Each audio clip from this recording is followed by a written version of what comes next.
Here's another myth. There's nothing you can't do if you have the will. It is a lie to say that willpower can always be exercised. The willpower also feels tired. Just as a battery, the amount left over time decreases every time you use your willpower. The lifespan of willpower is fixed.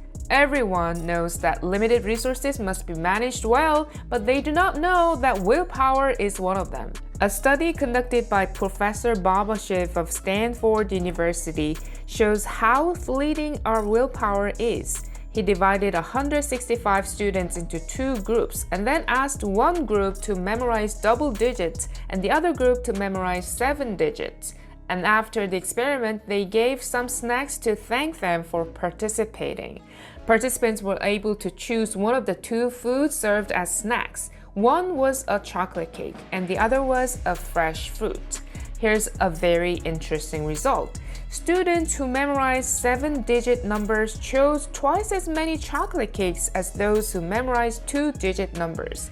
It meant that just doing a little bit harder cognitively was enough to make a bad choice for your health. This experiment suggests something surprising. The more you use your brain, the less mental power you have.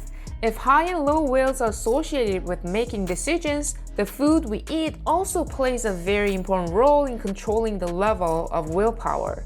The brain uses less than 2% of our body weight, but surprisingly 20% of our calories. Most of the conscious behaviors occur in the prefrontal cortex, which is responsible for concentration and short-term memory, solves problems, and regulates impulses. Many studies support the conclusion that willpower is like a slow recovery mental muscle. If you use willpower for one job, you'll lack the willpower you need for your next job unless you recharge your fuel. If so, how should you utilize and manage willpower? You need to deal with the most important thing first when the willpower is the highest. In other words, do the most important thing at the time of the day when you have the most willpower. If you want to invest the day and get the best results, get your most important job done early before you lose your willpower. As time goes by, willpower will be disrupted, so use your best willpower to do the most important thing.